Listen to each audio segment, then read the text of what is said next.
I put my ears in. There you go. I do have my microphone this time. Yes, you do. You started right off with it. Nice job. Can't. Oh, little feedback there. Oh, yeah? Yeah. Huh. That was interesting. I didn't hear it. Evidently not. What did it sound like, Mark? It sounded like feedback. It sounded like zzz. Okay. All right. Yeah. Good job. Hey, I try. I assume I didn't hear it, so maybe that was a bad representation. Well, you know, when you hear it, you'll be able to hear it. That's right. Yeah.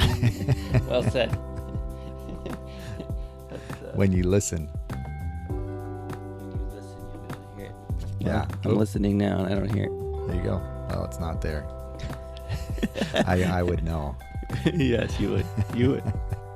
All right. I think I'm... You all adjusted? Adjusted, Justin. Justin needs to adjust. Yeah. Just in time. Yeah.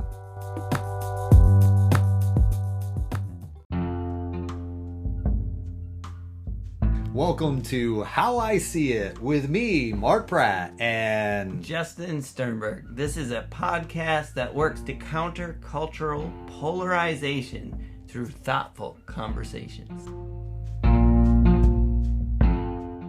you know, I was disappointed we didn't catch a little more of what we recorded after the session last time. I think we had some of our you're adjusting me now. I thought I was supposed to be kind of at an angle thing. Yeah, it was just It's my beard is shorter, Justin, so it makes the microphone look like it's in the wrong spot. if it's angled but past your mouth, it's not good. It needs to be angled towards yeah. I hear you. I hear you. All right, what were we talking about that we wish we were recording? Yeah, I wish we were. reproduced. I think the post recording conversation was in some ways just as good as the actual podcast. What was it about? Well, when we were talking about colleges versus trades, and like I say, I didn't want to come across as far as being dogmatic in either direction, but yeah, I think I just enjoyed the discussion afterwards and had more opportunity to think about it a little bit. Yeah. So because I think it was just we were talking a little more personal about, right? Yeah, About that's my what it was kids as far as your experience a little more and yours, and just, you know, having the ability to plan for our kids for the future, you know, and it was a good conversation as far as being able to think about, you know, how we plan, you know, for our kids' future, that kind of thing, recognizing, it's going to be an expense, but yet what's the hurry in some ways? And, you know, is there a hurry? And it was just some neat life experience stuff. So appreciate you sharing. Yeah. Yeah. And you all missed out. So. But like you say, that's not to say we can't revisit the topic in a way that, Yeah, that would be good. It'd be cool to potentially get someone who's kind of finance oriented to talk about practical ways to do that, or you know, and just ways to use even Chris, even use your, you know, retirement accounts, you know, like IRAs and stuff like that, Roth IRAs, you know, those you can use for education, you know, if you want to, that kind of thing. So just it was good to be able to think about ways to make college less expensive too. Yeah. You know, for other people, you know, for our children and that kind of thing, and recognizing that hard work does pay off, you know, and scholarships and what have you there. That was something we didn't necessarily address, but I guess we're addressing it now a little bit. But either way, we're teasing it anyway. Yeah. So as you think about, you know, our culture and what has become, you know, I was thinking of course about the education, and I tend to think about, you know, what are, I'll say universities in some ways, you know, our educational system, higher educational system tends to promote. If you were to just kind of put that in if you were to stereotype, the process of higher education, what would your what comes to mind for you? And I'm asking you because, like you say, I give you credit for being far more. Yeah, I'm just trying to figure out what the question means. I'm just thinking. Can you rephrase it? Yeah, when you think about higher education, okay, what terminologies come to mind when you think about that? As far as, I mean, do you think about education? Do you think about sports? Do you think about, in other words, a lot of people have college teams they support, or they, a lot of things come to mind, honestly. Okay. Because give me the top 5. Okay. If there's a lot of things. Elitism. Oh, okay. That came to my mind. Okay. Party schools. Okay. That came to mind. Sure. I don't know if I have a single word for this, but basically like think tank. Okay. Kind of sure. like a lot of good brainstorming, a lot of good thoughts, a lot of good research, Sure. Yeah. Because there's negative and positive things Agreed. that my mind kind of comes to. And maybe stereotype was the wrong word for me to use, but just kind of, what you think of in general. And I think kind of a little bit of the Chesterton fence thing, where there's a lot of structure that feels unnecessary, but also it's been that way for so long, and like so long to the point where, founding fathers type, close to that far back, the way things are. So then it's like, I don't know, just a lot of rigidity and structure around the whole application process and how you get in, what you have to do, sure. and the process. And I think we talked a little bit about how it in other conversations, not just the one about college, but education, about how education doesn't always look like SATs and getting good SAT scores. I don't know. Yeah. I think about it in some of the context of, I think, I'm thinking about it as far as, there's a lot of quotes that are coming to mind, but I can't pull them up as far as, but that ability to say, whoever controls the education kind of controls the future type thing, because, in that dynamic, you take a kid and you expose them to a certain level of anything, that's going to affect the way they think. And I think, higher education tends to continue to promote that. And, I'm just thinking about it from different cultural things. I think about it even from, when we were seeing Black Lives Matter, how many individuals happen to be kind of young white kids, in that process. And I think, a lot of that comes from what I would call a higher educational perspective, to be able to recognize, okay, how are people being misused or not, that kind of thing is what comes to mind from that aspect as I look back and I, think about what was going on and who was primarily involved. That's one of those things that come to mind for me. Does that make sense? Mm-hmm. Yeah, I think so. Yeah. I guess that kind of ties into a thought I had too, is kind of left-wing liberal kind of ideology. I think a lot of times is, very much that's the education, higher ed side of things. I hear you. And as we've talked about before, well, I don't necessarily think that's bad. I don't necessarily think we've talked about this before, but like some ideologies and things, I think left wing or right wing, I feel are loving and compassionate or whatever. Sure. Yeah.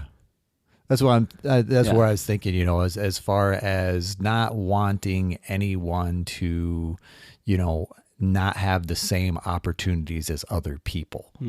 That kind of thing. I think, that aspect of, equality, if you will, that there, should be an equality that, is across the board, male, female, race, whole nine things, whole 9 yards. Everything should be equal. Mm-hmm. And I like that word you use as far as ideology, because I think it is an ideology to the point that, everything can be equal, or, it's not equal, and it's not equal because of a certain reason, when that may not necessarily be the case, and we can look at things from different perspectives that, maybe more elitist, as you use the word, or it may be more victimized, depending on which end of the spectrum you follow there. But as I was thinking about that further, it's like the aspect of cancel, easy for me to say, not cancer culture. Although that tends to, that's its own. That seems like it's in its own increase. But like you say, cancel culture from that aspect. What comes to mind for you when I say that word from a? Yeah. Well, what's funny is what comes to mind to me isn't necessarily college, but I understand. But it was the best I could do to make the transition. I know. It was good. Nice try. Yeah, I'm just saying. Yeah, again, for me, that's. So yeah, cancel. Yeah, now you're gonna have a tough time saying it. That's okay too. Cancel culture. I feel like the kind of the wording is pretty new, but the idea of it is pretty old.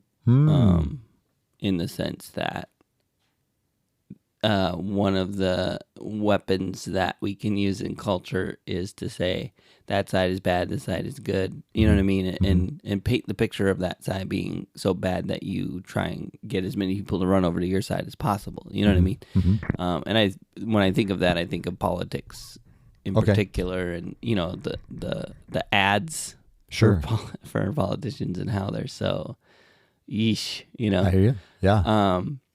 And that precedes kind of this whole idea of cancel culture. I think I think that's been going a lot longer than quote unquote cancel culture. But yeah, one of the unique new things.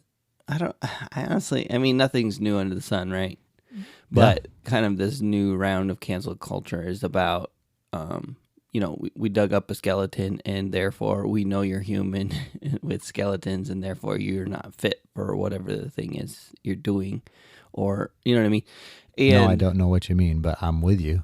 I mean, it's this idea that we found something out about you. Oh, okay. When you're saying a skeleton, I gotcha. Yeah. You found something out about you in your past that disqualifies you from your current situation. Okay. And there's many situations that, I'm on board with the cancel. Okay. Right? I see what you're saying. Epstein is a good example. Okay. Like a Supreme Court nomination, depending on when something happened or to, It depends. That's what I'm saying. So for me, this is the crux of the conversation. Mm-hmm. Right. Is that it depends, right? Yeah. And I think it's kind of this flavor of cancel culture is less it depends and just, nope, if that's a thing, then you're out, Sure. In other words, it doesn't necessarily factor in a normalized human condition. Right. And not only that, but the ability to change. Sure. And did true change happen? And, your preamble this time is before we started recording, you were asking about boycotting versus cancel. You mentioned that word. Yeah. And so I led you right down the wrong trail, didn't I? I'm still trying to get back to the good one you started on before we were recording, but where my brain was whirring and then it just shut down. It was like a wrench in the system. Sorry about that. That's all right. That's more on my own tiredness than on your. Anyway, the boycotting, I kind of think, like, again, that's been that term to me and the usage of it has been around longer than cancel culture. And when I think of boycotting, I think right wing. When I think of cancel culture, I think left wing. I think liberal. I think, and I think boycott, conservative, whatever. Mm-hmm. And I feel like they're just kind of the same ideas ish, maybe not. Actually, let's break that down. I don't think they're necessarily the same idea, though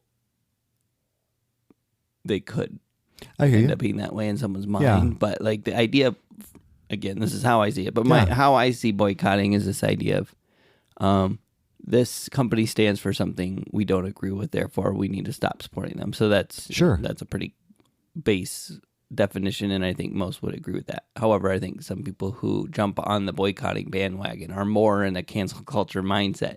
Sure. Of that's right, that, you know, shut them off, you know? Yeah. And I think at times, you know, even I think there's a realistic aspect to even the kind of, there's a phrase, voting with your dollar. Yep. You know, that aspect of, you know, where we do put our resources or what we do fund makes a difference. Yeah.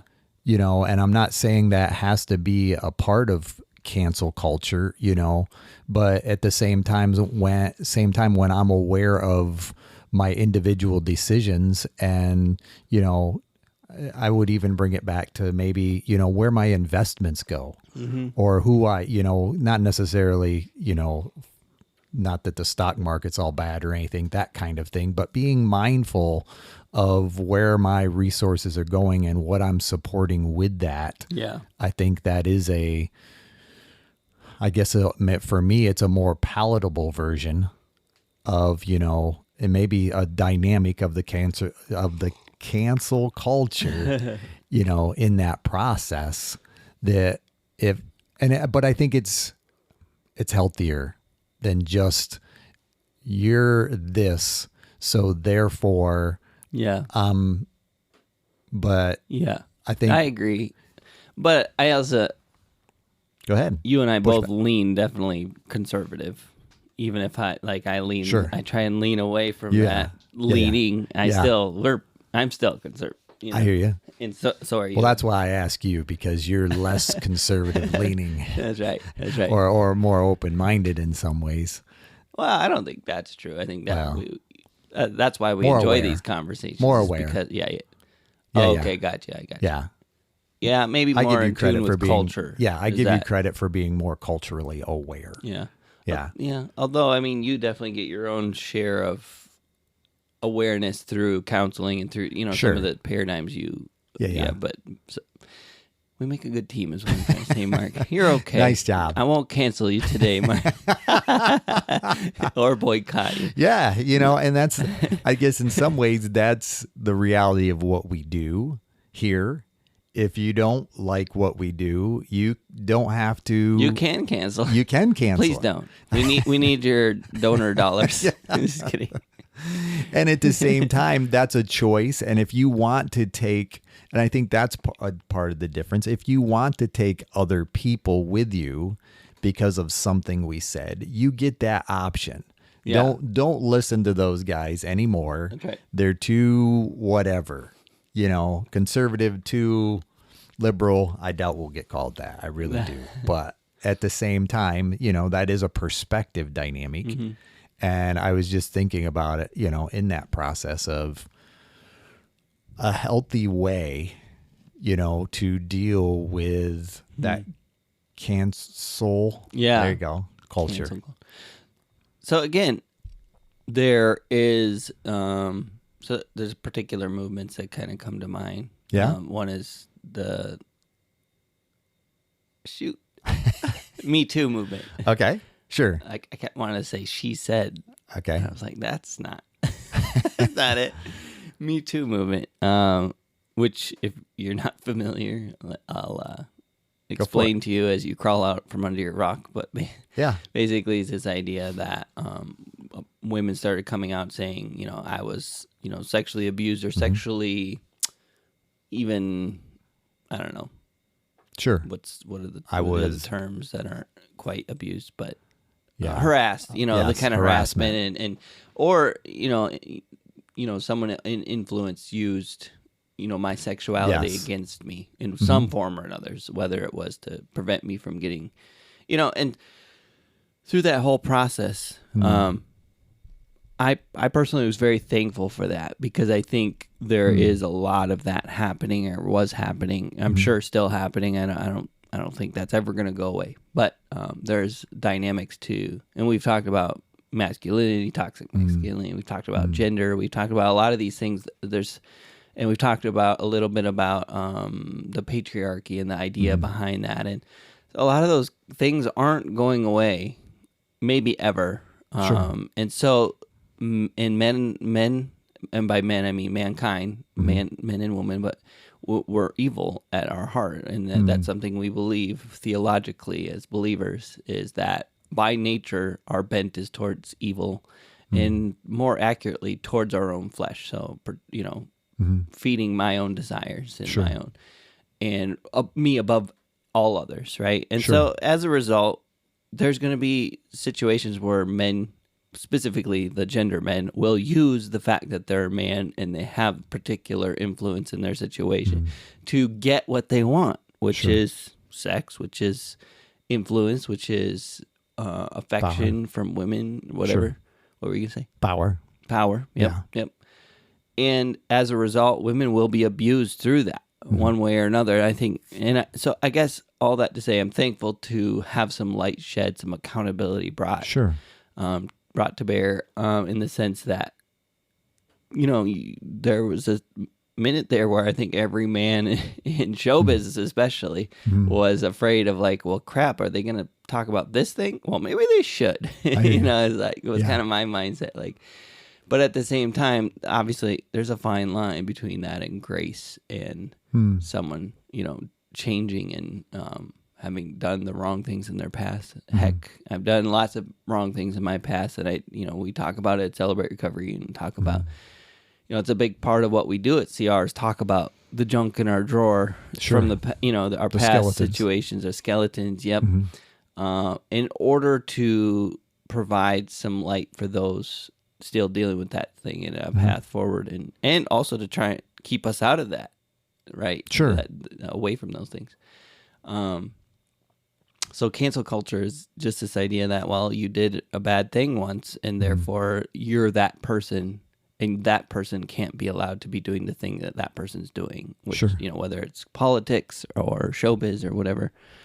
And again, in some cases, I think that's true. You are that person, and you shouldn't be allowed to be doing what you're doing, because since that thing was found, there's nothing in their life that you can point to that says, you're not someone different, right? Yeah. And I can definitely think of different individuals that have been kind of accused in that whole thing, that I'm like, yeah, probably a good thing they're canceled. I can't see any reason, you know what I mean? Yeah, I do.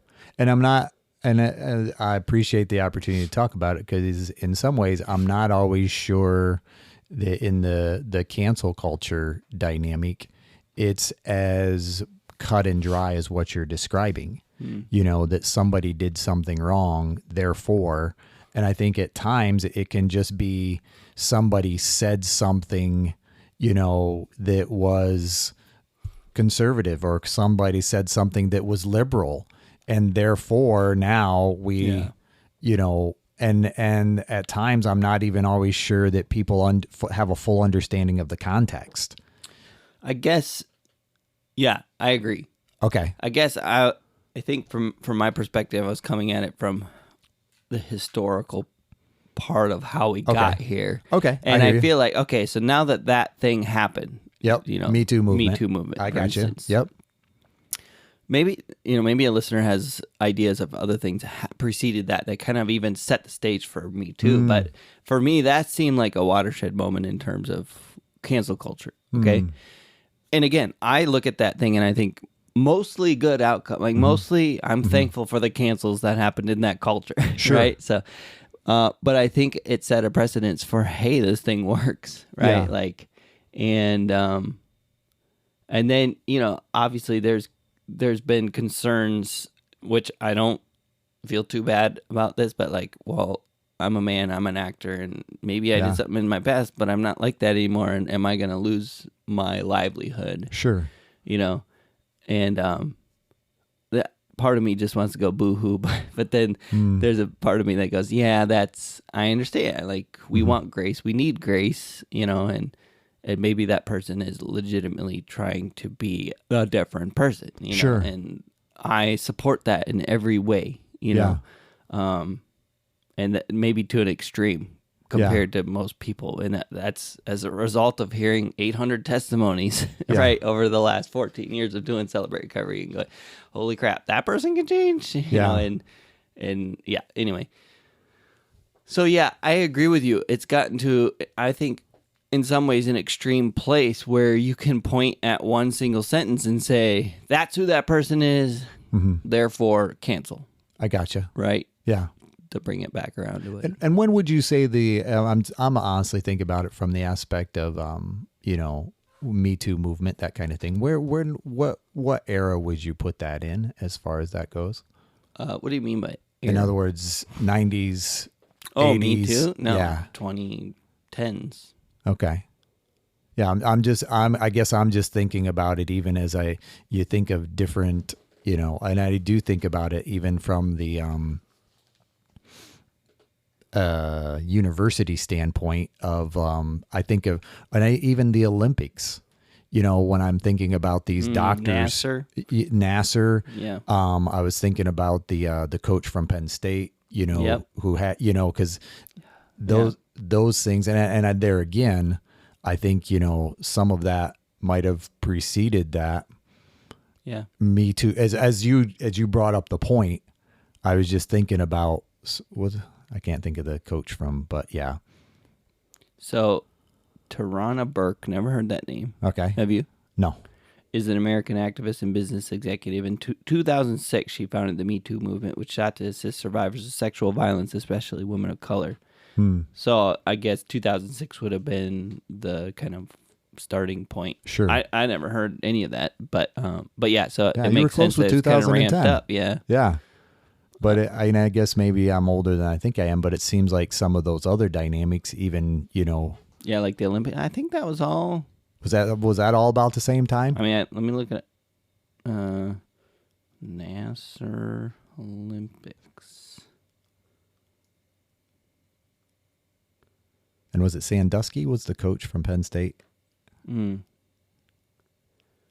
There again, those are the things that are kind of coming to mind as we, you know, have this topic. And by all means, I think there's something to be said for, you know, people of power, you know, taking advantage of people, you know, who don't have the same power or using their power in such a way that is, you know, manipulative or, you know, what would you find there? Accusations from the 90s to 2018, but June 17, 2015 is when, according to court filings and interviews, Maggie Nichols and her coach Sarah Jancy reported Nassar to USA Gymnastics officials on June 17, 2015. Okay. Yeah. So that was 2015. Yeah. Okay. Yeah. And Sandusky.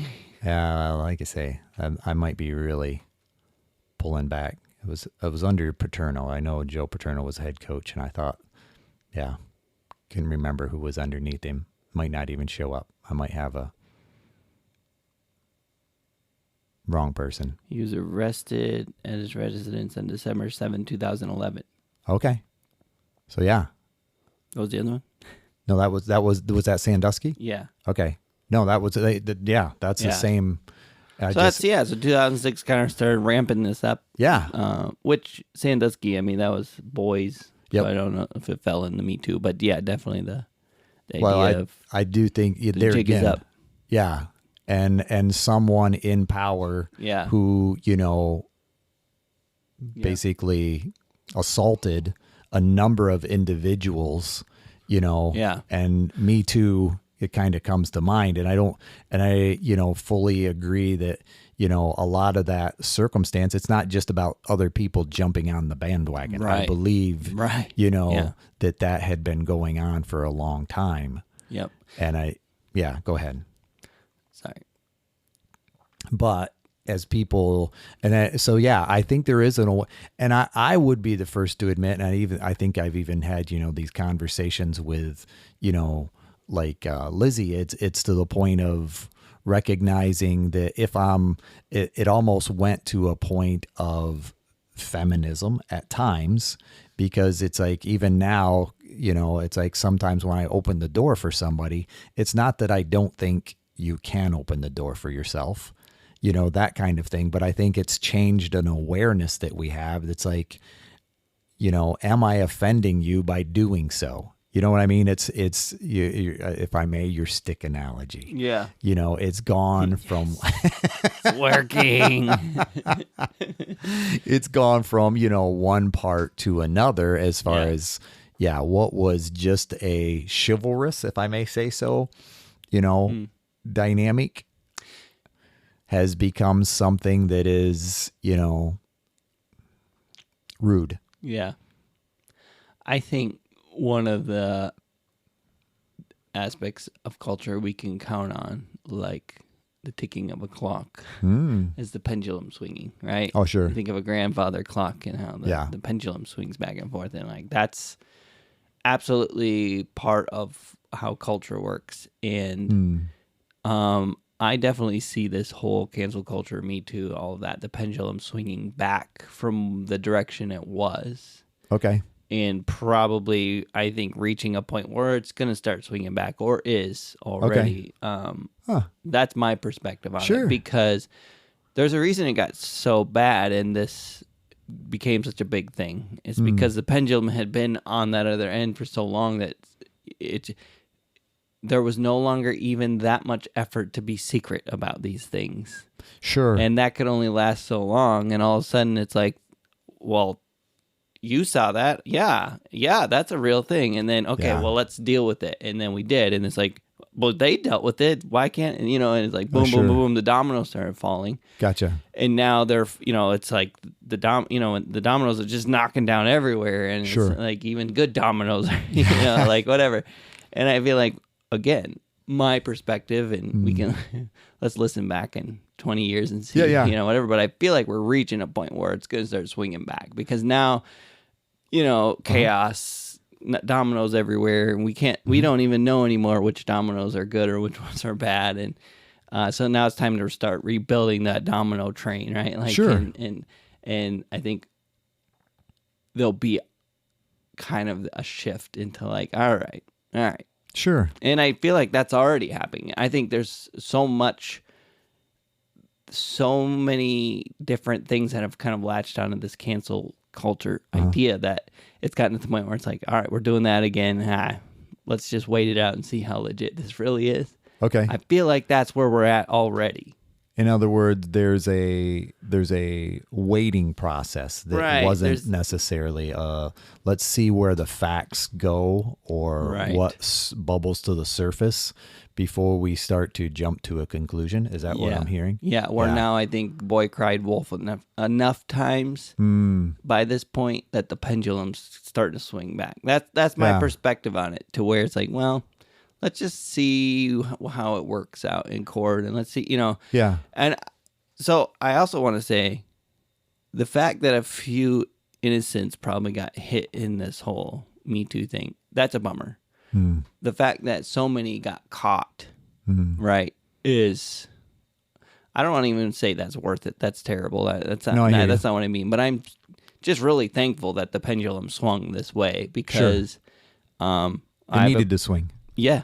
Yeah. And as everybody should, I have a particular distaste for sexual abuse. And, I have, reasons because of, my family and stuff like that I just, to me, that's a very angering thing when I hear about that, So I'm really thankful to hear people got what they had, you know what I mean? And if someone got canceled because they did that in the past, and maybe they're changed now, I don't feel too bad about it, partly because I don't know that person, and I don't, like, I think it might be different if I was doing accountability with them, and I'm like, well, you don't understand, this person's really actually working to be a different that's a whole different thing. But it's like any law or anything that's personal. Once it affects me, and I'm a different person, or it affects me and I can't deny this anymore. Then it takes on a personal dynamic. And if I may, that pendulum swing, I like the pendulum swing. What would you say is underneath that? In other words, what creates I know you mentioned the lady in 2006. Do you think that's really what it comes down to? Is one person create? No, I don't. Therefore, I would be curious. What do you see is the underlying factor? And granted, the mind can go to the spiritual realm and that kind of thing, and yet I'm still thinking about it. Is there very much a cultural dynamic that comes into play that tends to regulate which direction that pendulum shifts as you see it? Yeah, I mean, I don't even think it's that deep or complicated. I just think it's the nature of the pendulum to where, like I was saying, where it's swinging so far this way, the momentum can no longer take it that way. It has to do what gravity does and swing back. And that's why I was trying to talk about the scenario where we're no longer even doing this in secret. We're so confident of no one's going to call me out on this. I have so much power. I can just elitist. Yeah, sure. I think it's more I'm above the process. I think it's the process is for people like us.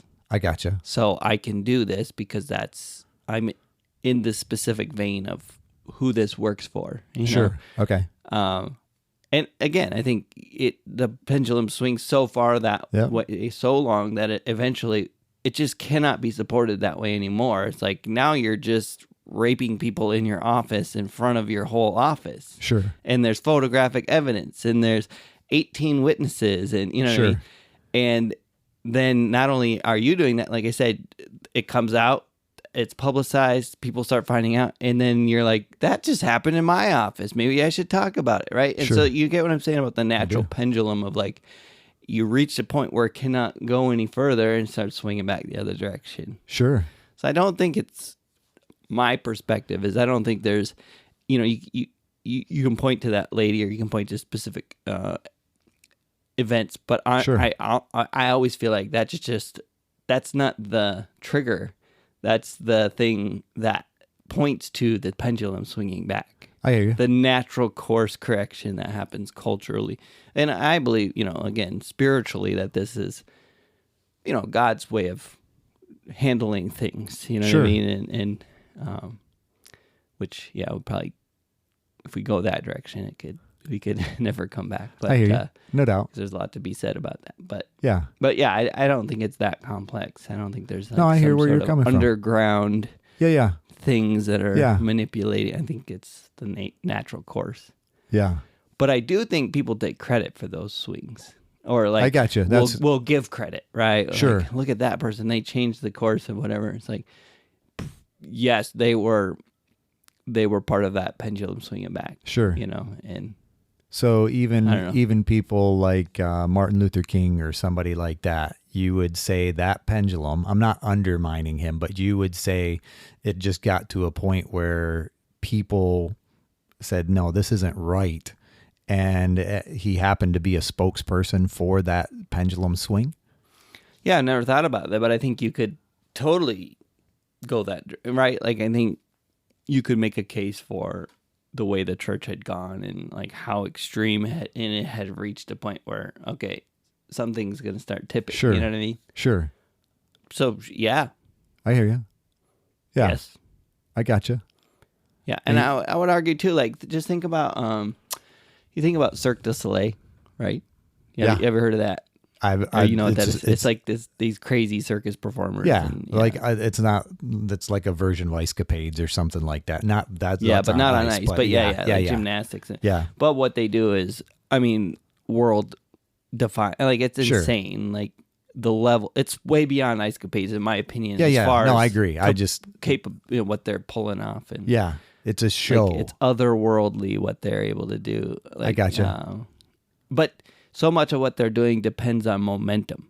Okay. Right? Sure. So the feats that they're accomplishing seem physics defying, but it's not. It's physics. Sure. Right? It's the natural swing of motion can cause that much dynamic thing. Or enough people jump on a trampoline at the same time creates this. And that person's 200 feet in the air. I mean, it's ridiculous, exactly. But it's like, it doesn't seem like that's possible for those 4 people to go boink like that and this person to be, you know catapulted what I'm saying? That far in the right. air. And so you look at that person, you think that person is not human, right? Like they have something that none of us do, which is still true. I'm not taking away from their abilities. They are ridiculous in their athleticism, and they're doing things that do get them killed. Sure. Right? Like it's intense things they're doing. Like But the point is, it's math, you know. Sure. And I feel like that's very similar to something like Martin Luther King Jr. or Martin Luther King, or Martin Luther King Jr. Sure. Right? Either one of those, where there's nothing to take away from what they did, but you also have to recognize the power of momentum. Sure. Right? And the physics that are in play and the pendulum that's happening. And if you catch that pendulum at the right time and you are properly prepared for that moment, you know, you could be the one that's the spokesperson for this swing back the other direction. Sure. And I think that's recognizing that and saying that that's true is important for every believer in what we've talked about in purpose. You know, sure. That I might not be that one, but I need to be prepared for that opportunity. I need to be doing what I need to be doing on a daily basis, that I don't miss that opportunity if I'm called to it, or I recognize that maybe that I'm not that person, but my purpose is no different, is no less. Sure. You know, I don't have to be that person, but yet I can be preparing in such a way that says, if I become that person, so be it. Yeah. And I guess what I'm saying is I think those people do take special some things. I'm not taking away from them. So, you know, if you might be doing work right now that doesn't seem to have, but you have a special purpose and you're doing outlier work, right? Sure. You're doing something beyond what most of us do. There might be a reason for that as part of, catching the next wave of history. No doubt. Which waves is another good analogy, you know. Sure. They come. Ebb and flow. And yeah. No, I appreciate you sharing on that pendulum. That's and that ability. And so as I'm curious, okay, as I think about the pendulum, as I kind of think about the cancel culture, man, I have a tough time with that. Do you see that everything, and I use that word, everything flows back and forth, or is there a general movement in some ways that over time the clock moves? You follow me? Yeah, I do. Yep. So again, that kind of comes back for me to a theological question, which is, how long is eternity? Well, it's a pretty darn long time. Sure. So if you take that into perspective, I do think, it's all a pendulum. Like, in the whole story arc of the Bible is, I think you can see the pendulums there of like, it started out perfect. It swung towards evil. God brought Jesus into the picture, started swinging back. And now you see that pendulum of end of the Bible and Revelation, and he's going to make it right and swing it back. Sure. Does that make sense? Yeah. No, I hear you. And that's where I'm at. I think there's we can be aware of the micro pendulums, but I do believe, like you're saying, biblically, there is the macro where God definitely steps in and sets things correct. It's like, it's, for lack of better terminology, it's like daylight savings time. Boom. Yeah. It happens this time, and that's God's way of making it light again. I just, poor analogy, apologize, but it's not that the clock has moved. It's this process of God has basically said, okay, this is too far. And we can, like you're saying, with Noah or, with Jesus, there was this time where there was appointed time and there was an appointed person. Yeah. And you could see the pendulum literally stop at that person to go the other, you know what I mean? Yeah. No, it's interesting to think about all the different people when you think about scripture, how God used them in such a way to reset a moment. In history, that Mm-hmm. And it kind of brings back to, when you were talking about our hearts being evil and that kind of thing, you think about the Jobs and, and the Daniels that were given the opportunity, labeled righteous, in that process, or, man after God's own heart type thing. Not that they didn't have their errors, I was thinking more of David, but yet, it's interesting to see how God was able to move in people's lives.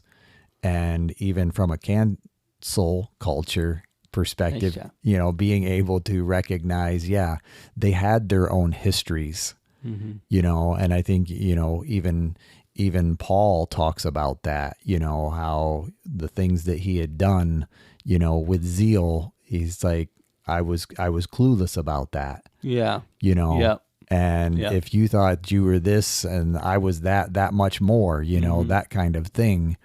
But yet, I was just still bringing it back to that aspect of he wasn't excluded by God. In other words, God doesn't cancel, us based on our past. If anything, he uses those skeletons That's right. in such a way that has influence and helps other people in that process. Yeah, I think you saying that definitely hits on this kind of deeper thought that I've had. Not deeper, but like a kind of this underlying thought which I've had, which is anytime someone's skeletons are brought out, to me is an opportunity, like it's a good thing. Sure, no doubt. And this comes from, a perspective of change in my own life, and again, being involved in a recovery ministry. And anytime those skeletons are brought to light, that brings us the opportunity to then deal with them. Sure. Or, you can hire a bunch of lawyers to try and stuff it and hide it and, pay off the whatever. Yeah. Which certainly was a thing and is a thing that has happened. And so even if someone's skeletons are brought out and you feel like, but they're not that person anymore, again, it's an opportunity to address, to deal with, to admit, and I want to see my leaders who get canceled, right, because of their things, and they go, well, darn, I was hoping that would never get out, but here we are, and work through it. And that's the kind of leader I want to trust and respect with leading the things that I'm, my country, my state, my whatever, is the ones that can, because we all have skeletons. There's none of us that nobody has a clean closet, right? Like there's stuff you have that you would rather not the public know about. Yeah.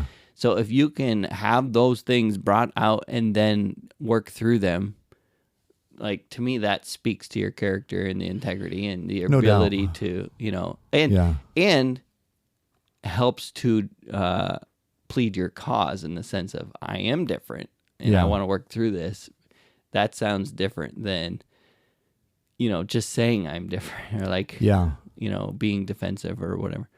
And a lot of that it's going to take time. If you're saying you're different, we're not going to believe you till we see it, kind of thing. Sure. And like I said, in some cases you can see there's no current evidence, and that's part of this whole struggle too. Is it's like it kind of puts a lot of doubt in a lot of places, good and bad, right? Where it's like, well, you say you didn't do anything, and I don't really see anything, but that doesn't necessarily mean it's not happening behind closed doors, because that's the nature of these whole movements, is like, let's get this thing out of the dark. And but again, I very much feel like it's a pendulum to where we're like, all right, I got to stop believing every accusation, because they're not all true, or there's nuances to the story that don't come out when the first flames start flaring up. Right? No doubt. Yeah. And I was thinking about it as far as, the whole aspect of guilty till proven innocent type thing. That's, that's an unfortunate consequence at times, because we can have people who, might have been, like you were saying, the innocent, who are, a victim of circumstance. But at the same time, there is the aspect where, Okay, we do have this awareness that we're growing in, but it doesn't have to be, it's not necessarily, well, a witch hunt is kind of what comes to mind, in that process. And I think at times that's what a,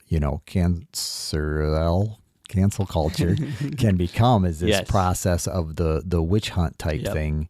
And I think what you describe in a healthy sense is a humility, to be able to recognize that, yes, I made a mistake at that point. I see it as a mistake, nothing I can do about it. It is a real skeleton, but I've also put these things in my life to be able to, keep that from happening again.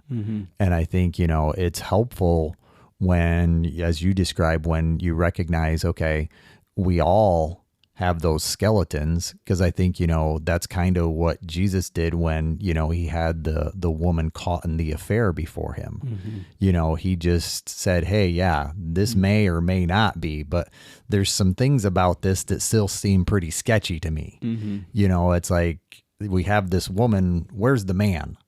How come there isn't a man that's brought forward with this woman? Because, that kind of thing. And I like that dynamic of, being able to say, okay, yeah, I have my issues as well. And am I fully aware of them in this moment? And if I am, how am I going to look at that person differently because of that awareness? So go right ahead while the gears are spinning, pal. I see them. That just gets to a bigger point, which is when we're hiding some things in our closet, a lot of times those are the things that we form our war parties around. Right? Okay.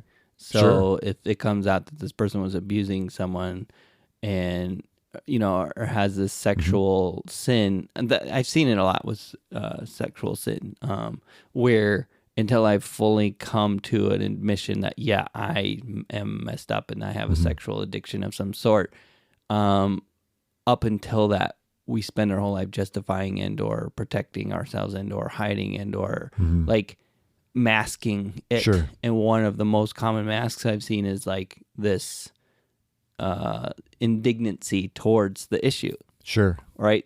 And I've seen, again, this is coming from a church perspective and seeing this from church leadership. Sure. Where it's like, you'll go to hell if you, whatever. Yeah. And kind of this like level of indignancy towards the issue. Sure. So I do think there is an aspect like what you were just saying. Can I come to grips with my own struggles and say that person's like me? Or am I nowhere near that ability to do that? And I only have the ability to, what's the word when you... focus? Indict. Oh, okay.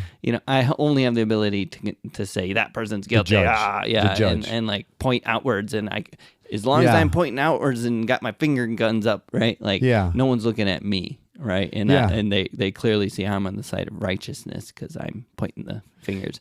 Does that make sense? So I think that.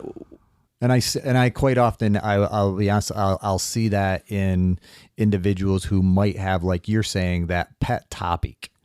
That you can't do that thing. Yeah. If you do that thing, you are not a Christian. Yep. And I think at times that can be, part of what you describe in that process. It's like, I'm going to focus on that thing because that helps me minimize the things that I have going on inside of me, instead of being able to say, okay, this is what's going on with me, and I'm going to work on that. And you're welcome to join me, because if you share that struggle, so be it. Yeah. And that speaks to, ultimately we're about covering and hiding or justifying. I think that, again, going back to the flesh thing, that's part of it. And so sometimes it is about the very thing I struggle with, I pretend I am the most righteous about. Sometimes it's...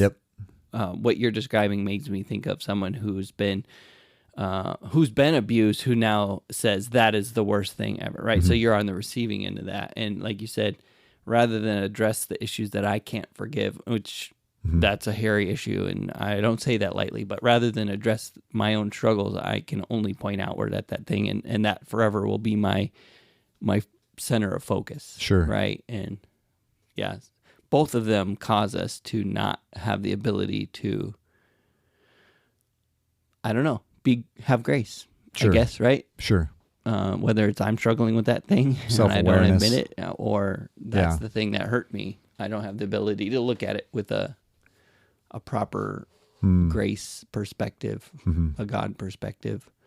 And honestly, none of us do until he gives us that ability. That's why he sent the Holy Spirit, so that we can think about things above our own ability. Sure. Because we're being transformed by the renewing of our mind. You know what I mean? Because our natural bent is towards flesh and protecting myself and, defending and justifying. And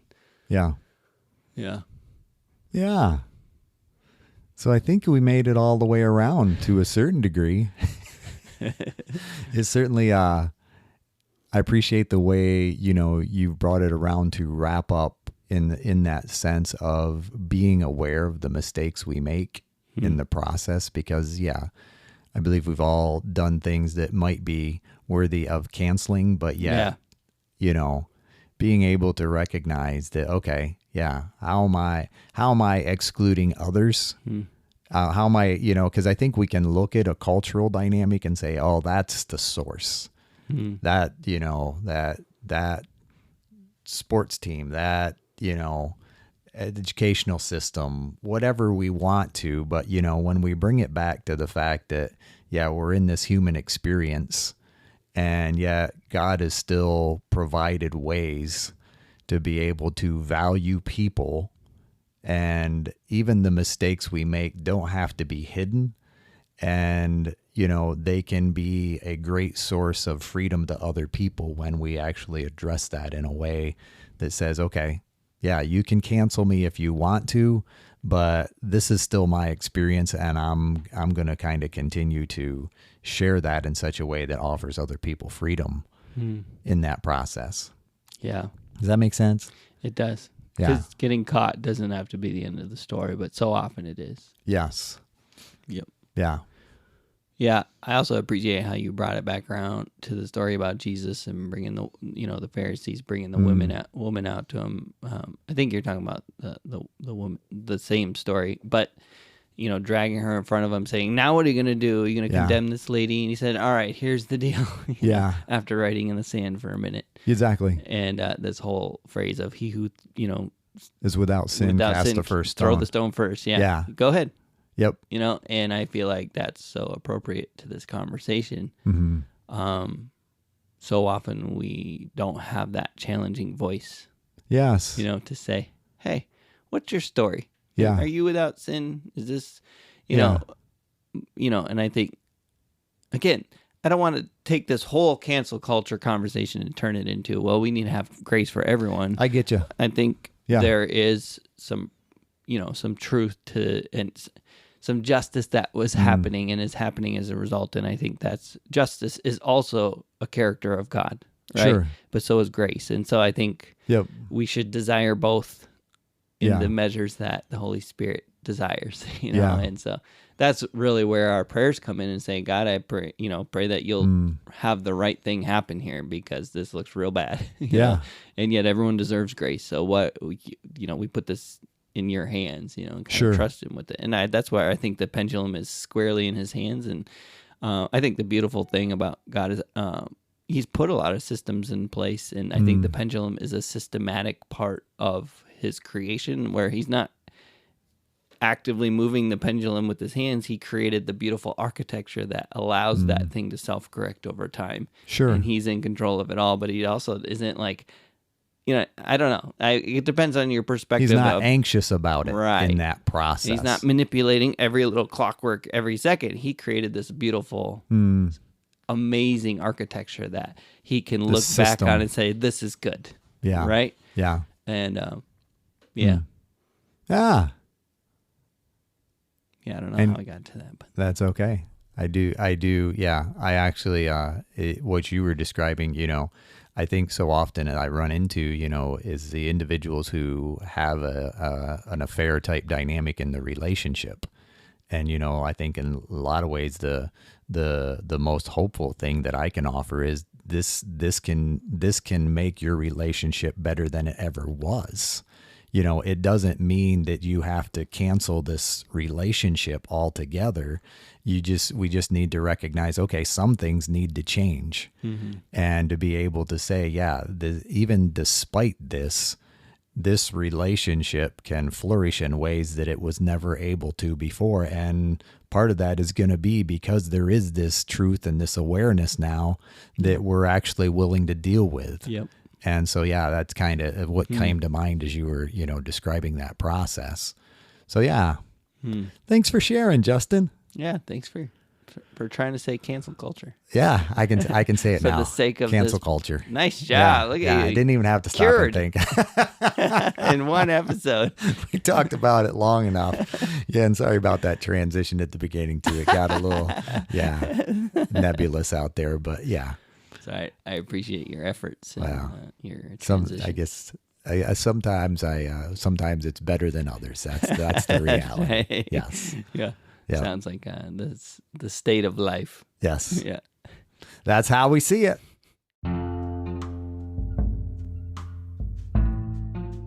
Hey, thank you for listening to our podcast. If you like How I See It, please do all the things that podcasts tell you to do. Subscribe, rate, review, follow us, and or talk nicely about us on social media. If you want to reach out, the email is us@howiseeit.click. Yep, I said .click, as in .click. Please tell your friends about this show, and we'll see you on the next one.